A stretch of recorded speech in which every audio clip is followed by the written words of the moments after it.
Yes, we are live now. Hello friends, this is Imanshi and welcome to Let's Learn. Hopefully आप सभी बढ़िया होंगे, मस्त होंगे, जबरदस्त होंगे. सभी को गुड इवनिंग, नमस्कार, राम राम, सत श्री अकाल, अस्सलाम वालेकुम, what ever you feel connected with.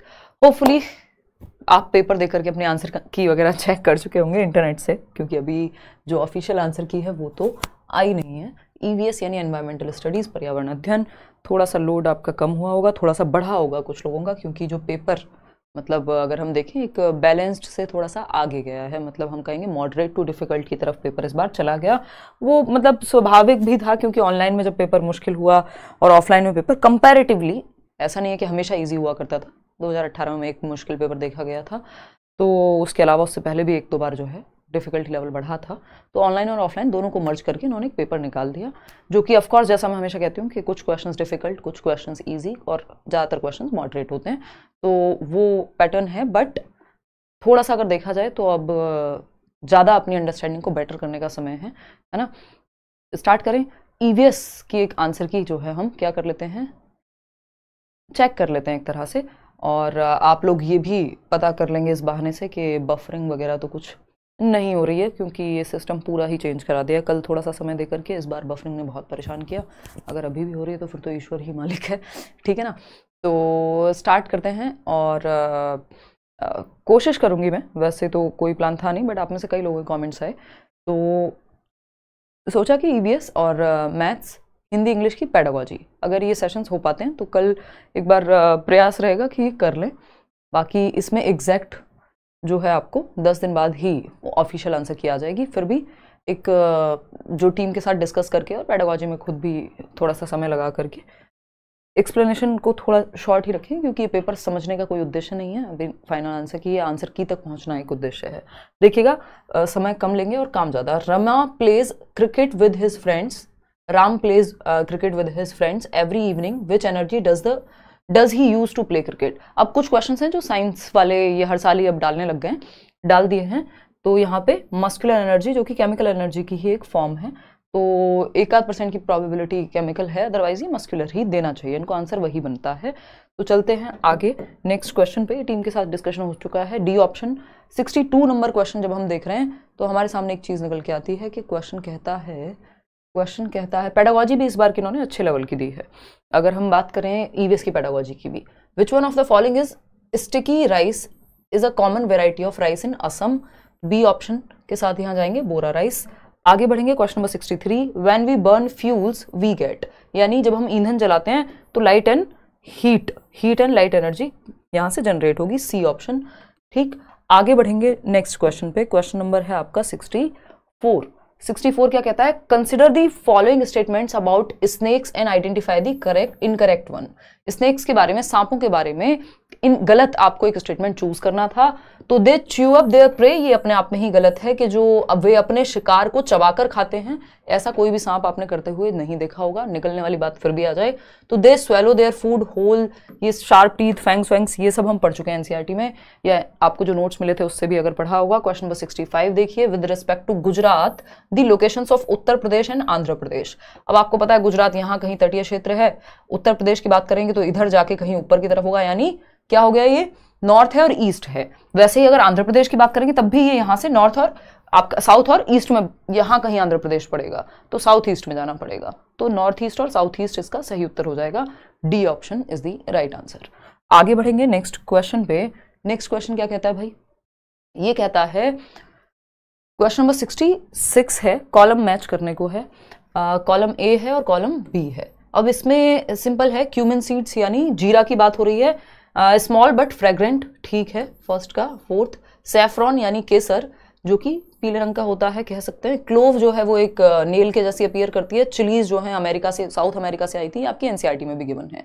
तो आपको अगर कुछ भी नहीं पता था इसमें, सिंपल ये पता था कि लौंग का जो अपीयरेंस है वो कील की तरह दिखता है, तो आप आंसर यहाँ से निकाल सकते थे कि इसका ऑप्शन C हो जाएगा, क्योंकि किसी और में D का 1 है ही नहीं. ये सिंपल एलिमिनेशन मेथड है जो हम बहुत बार डिस्कस कर चुके हैं कि एलिमिनेट कर दीजिए अगर हो जाए क्वेश्चन. तो जरूरी नहीं है सब कुछ आपको पता होगा पेपर में पहले से. क्वेश्चन नंबर 67 देखिएगा. कोस्टल स्टेट या फिर UT of Bay of Bengal, यानी बंगाल की खाड़ी का तटवर्ती राज्य या केंद्र शासित प्रदेश कौन सा होगा. तेलंगाना जी नहीं, ये बंगाल की खाड़ी में नहीं है. आंध्र प्रदेश की अगर हम बात करें तो अंदर की साइड तिलंगाना पड़ता है, ना कि कोस्टल एरिया पे नहीं है। Odisha is the right answer. Karnataka Kerala आपके इधर आ जाएंगे अरेबियन सी की तरफ, ठीक। तो उत्तर क्या बनेगा? Odisha. Odisha is the right answer. आगे बढ़ेंगे क्वेश्चन नंबर 68 पर। ये क्या कहता है भाई? कुछ तो जंगल के बारे में बात हो रही है। तोरांग का मतलब कुडुक लैंग्वेज में जंगल होता है। ये बात कई बार ये पेपर में आ चुका है ऑलरेडी, ठीक। विलेज पंचायत झारखंड में डिसाइड करती है किसको लॉटरी सिस्टम से जमीन दी जाएगी। नहीं, वो टेन ऑफ लैंड का कुछ सिस्टम होता है, ये नहीं होता, ठीक है ना। इसके अलावा अगर हम बात करें, राइट टू फॉरेस्ट एक्ट 2007 जो है वो 25 साल रहने की बात करता है। ये डिजिट बहुत स्मार्टली चेंज करते हैं और इस पेपर में भी की गई है, इवन हाथी वाले क्वेश्चन में भी। तो 25 साल होना चाहिए, ना कि 15 साल, ठीक। तो वो भी गलत हो जाएगा। ये यहां सही है, ए और डी। तो first option is the right answer over here. आगे बढ़ेंगे, क्वेश्चन नंबर 69 देखेगा। ये क्वेश्चन एकदम आउट ऑफ द बॉक्स इन्होंने दे दिया उठा करके। एनर्जी पे क्वेश्चन ये बना रहे हैं, टीम से डिस्कस हो गया है। इसका जो आंसर है वो है ए ऑप्शन, मतलब होना चाहिए। एक दो क्वेश्चन में ऐसा हो सकता है कि आपको ऑफिशियल आंसर की का ही इंतजार करना पड़े, उसमें डाउट है। क्वेश्चन नंबर 70 देखिएगा, ब्रॉन्ज। ये क्वेश्चन भी बहुत बार रिपीट हुआ है, ब्रॉन्ज 2016 से लेकर के, और कई बार ये क्वेश्चन इवन 18 में भी आया था। कांसा किसका मिश्रण है? और ये इस बार के मैंने मॉक्स में भी कराया था, टिन एंड कॉपर का मिश्रण होता है ब्रॉन्ज की अगर हम बात करें, ठीक। तो B option is the right answer over here. आगे बढ़ेंगे, क्वेश्चन नंबर 71 देखिएगा। ये आपका हाथी वाला सवाल आ गया, ठीक जी। अगर हम देखें ये क्वेश्चंस, अगर आपके पास सेट, ये आई थिंक डी सेट है, अगर आपके पास दूसरा सेट होगा तो बस क्वेश्चंस का, मैंने ये पहले ही बता दिया था ऑलरेडी कि क्वेश्चंस की सीक्वेंसिंग चेंज होती है। अगर हम बात करें किसमें, सीक्वेंस चेंज होता है बेसिकली क्वेश्चंस का। ऑफलाइन पेपर में सेट एक ही रहता है अगर देखा जाए तो select the correct statement about elephants. Elephants के बारे में अगर हम बात करें, 3 month old baby elephant generally weighs 100 kilogram, नहीं 200 किलोग्राम वजन जो है 3 महीने के हाथी के बच्चे का होगा। ये इन्होंने गलत दे दिया। इसके अलावा ये कह रहे हैं 200 किलोग्राम लीव्स एंड ट्विग्स खाता है, जबकि वो 100 किलोग्राम्स खाता है, तो ये भी गलत हो गया यहाँ पे, है ना। दोनों ही गलत हो गए। Elephants do not rest very much, they sleep for only 2 to 4 hours, ये सही है। और मड और वाटर से खेलना पसंद करते हैं और कम सोते हैं, तो सी और D is the right answer, जो कि बात यहाँ आप भी सही ही कह रहे हैं ऑलरेडी, ठीक है। ये उन लोगों के लिए जिनको तसल्ली मुझे ही देख के होती है या मेरे साथ ही डिस्कशन करने के बाद होती है। अदरवाइज मैंने कह दिया था, मैंने कहा यार बाकी सब्जेक्ट्स इस बार नहीं करेंगे, बट कई लोगों को रहता है नहीं आप बता दो एक बार, बस सुकून हो जाएगा। क्वेश्चन नंबर 72 देखिए, सेलेक्ट फ्रॉम, जबकि गलती की संभावना मुझसे भी है भाई।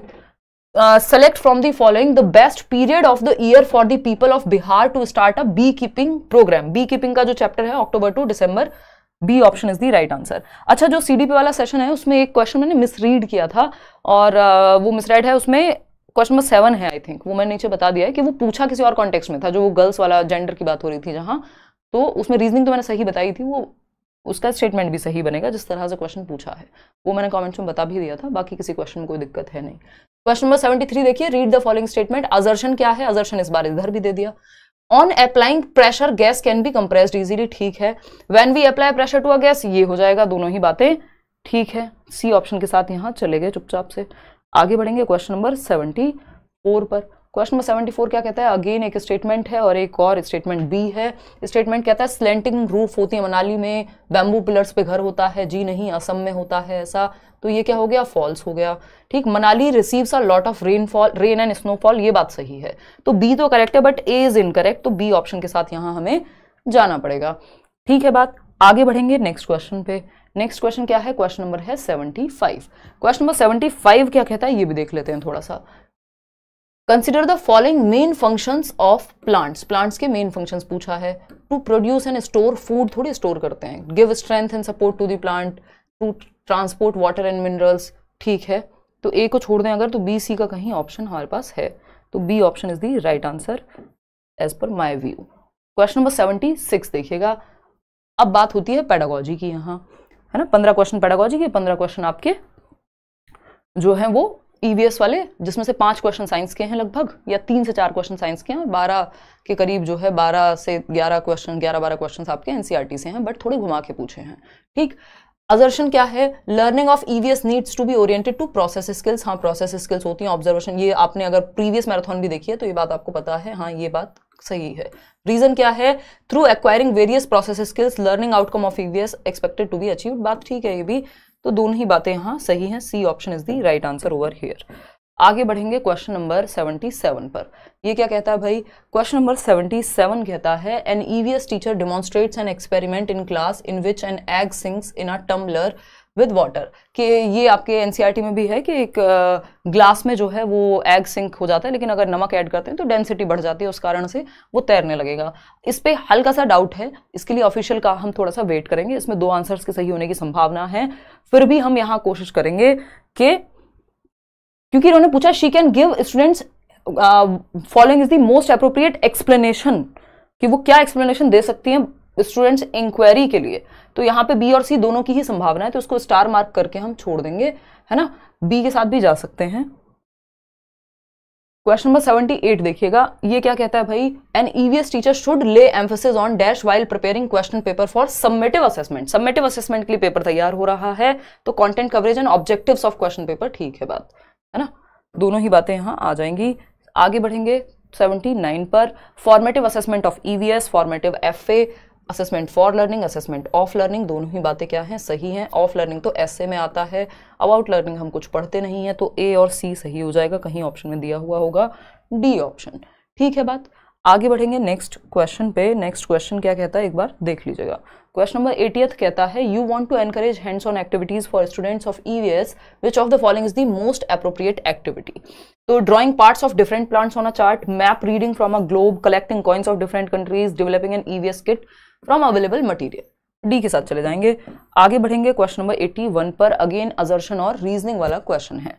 क्या कहता है ये question, field trips are an effective pedagogical strategy in EVS, true है बात। Field trips promote memorization of events and places, objects. अब ये सही और गलत दोनों हो सकता है, डिपेंड करता है किस पॉइंट ऑफ व्यू से ये क्वेश्चन बनाया गया है ना। मेरी नजर में आर जो है वो नॉट ट्रू होना चाहिए यहाँ पे, क्योंकि ये ऐसा नहीं है कि मेमोराइजेशन को प्रमोट कराना तो हमारा पर्पस है ही नहीं पेडागोजी में, वो अपने आप से उसके एक्सपीरियंस के आधार पे अपने आप दिमाग में रहेगा, तो ये उस पॉइंट ऑफ व्यू से, पेडागोजिकल पॉइंट ऑफ व्यू से सही नहीं बनता, इसलिए हम जाएंगे 4th के साथ। फिर भी 0.1% चांस है कि हम इसके लिए ऑफिशियल आंसर की का वेट करें। क्वेश्चन नंबर 82 देखिएगा, इफ थीम ट्रेवल, थीम क्या है, travel, railway station depicts utilization of a community resource in EVS, which of the following will complete the theme food.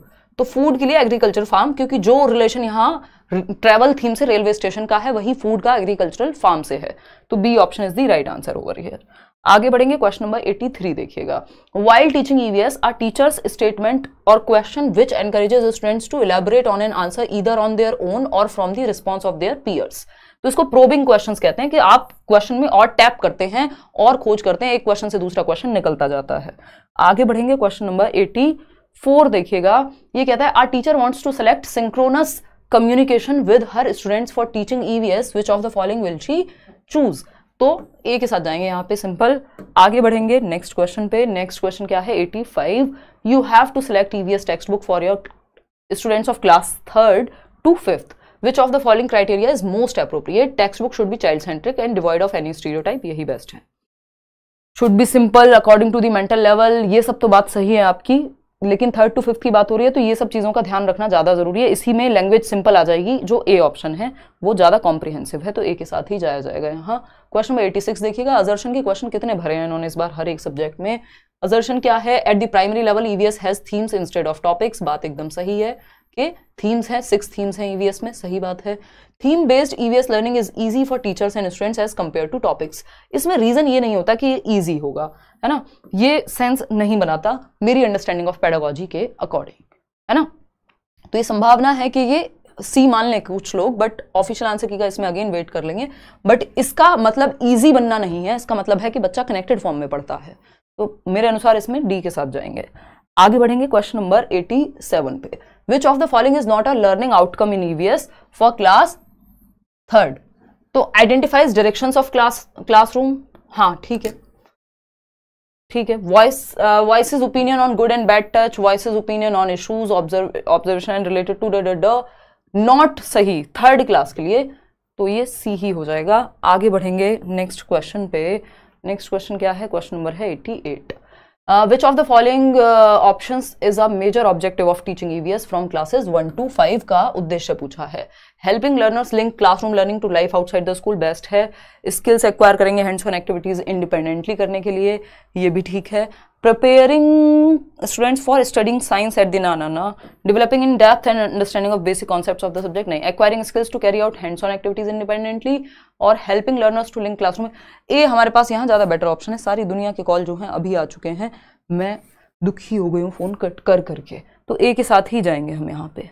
चलिए क्वेश्चन नंबर 89 देखिएगा. Anita prepares a unit plan. Unit plan में कई सारे topics होते हैं, lessons होते हैं, उसके अनुसार जो है ए ऑप्शन यहाँ सही बनेगा. आगे बढ़ेंगे. मैं एक्सप्लेन इसलिए नहीं कर रही हूँ क्योंकि एक्सप्लेनेशन का कोई पॉइंट बनता नहीं है. अभी आपको सिर्फ आंसर मैच करना है, कोई फर्क पड़ता नहीं है यहाँ पे मैं कितना ज्ञान दे दूँ आपको. क्वेश्चन नंबर 90 देखिएगा. Miss Sheetal likes to use stories and poems in primary classes to explain various concepts of EVS. The most appropriate logic for her using stories and poems is, भाई क्यों वो स्टोरी और पोएम यूज कर रही हैं? Most appropriate reason ढूंढना है. Complete the EVS syllabus, बिल्कुल भी नहीं. Encourage the students to write their own poems, possible है. Make the students aware of diversity, possible है. Make the lessons more interactive enjoyable, बात सही है. BCD ऑप्शन में है, फोर्थ में, तो हम जाएंगे फोर्थ ऑप्शन के साथ. यहाँ सिंपल बात, अगर आप चाह रहे हैं कि अभी भी हम क्या करें, मैथ्स और लैंग्वेज की आंसर की भी डिस्कस कर लें, तो आप कमेंट्स में बता दीजिएगा. अदरवाइज तो इतना करके छुट्टी करेंगे. 10 दिन में आ जाएगी, 10 से 12 दिन में आंसर की आपकी. 15 दिन में आती है टोटली, बट अभी ऑलरेडी 2 दिन तो निकल ही चुके हैं ना पेपर को. तो इसके अलावा D++ भी बैच कब आएगा, जल्दी ही बताएंगे. दिव्या गुप्ता इसके बारे में भी है ना. और इसके अलावा कोई और बात आपके मन में हो, एक आध क्वेश्चन में भाई ऑफिशियल आंसर की से वेरिएशन हो जाए तो वो नॉर्मल है, ठीक है ना. और चलिए कोई दिक्कत नहीं है. आगे की तैयारी भी अपनी थोड़े दिन में शुरू कर दीजिएगा. अभी आंसर की आने दो, फाइनल आपको भी तसल्ली हो जाए भाई हाँ मैं पास हूँ, फेल हूँ, या आगे की तैयारी किस चीज़ के लिए करनी है. ठीक है जी. डबल हुआ है तो पेपर हाँ हो जाएगा विठल. थोड़ी बहुत गलती से दिक्कत नहीं आती, पेपर चेक हो जाता है. बट आपको ध्यान रखना चाहिए कि ना करें. मैथ करा दीजिए, इंग्लिश की भी करा दीजिए. पेडागॉजी कराऊंगी फिर हिंदी इंग्लिश की ओनली, क्योंकि पैसेज में थोड़ा बहुत रहता है यार, तो उसको बेकार में छेड़ने का भी कोई पॉइंट नहीं है. कराने को करा सकते हैं, क्योंकि 30 में से 30 भी लाए हैं कई लोग, मतलब पेपर 2 में. बड़े अचंभे की बात है इस बार, जबकि लैंग्वेज मुश्किल थी और सिर्फ यूट्यूब के सेशंस देख करके भी प्रीवियस, तो बड़ी मज़े की बात है ये. 29, 30, 26, 27, मतलब गुड, नाइस. तो ठीक है. बाकी क्लासेस का अभी थोड़ा सा ब्रेक पे मैं भी हूँ अभी कुछ दिनों तक. उसके अलावा चंद्रयान 3 हाँ बिल्कुल. तो अब मिलेंगे हम कल, अगर मैथ्स और वो करते हैं तो, है ना. चलिए मैथ्स और लैंग्वेज कल कर लेंगे, अगर कल नहीं किया तो परसों कर लेंगे यार, है ना. बाकी क्लासेस तो अभी यूट्यूब पे नहीं, कुछ दिन में कर देंगे शुरू, कुछ ना कुछ. मतलब अभी क्लासेस तो नहीं कर रहे हैं, थोड़ा सा ब्रेक लेंगे. चलिए टेक केयर, बाय. कल मिलते हैं. लाइक शेयर सब्सक्राइब कर लीजिएगा. कमेंट्स में बता दीजिएगा आपके जो भी विचार हों. CDP के आंसर की नहीं मैच की हो तो वो कर लीजिएगा. मोस्ट एक्यूरेट आंसर की आपको मिल जाएगी.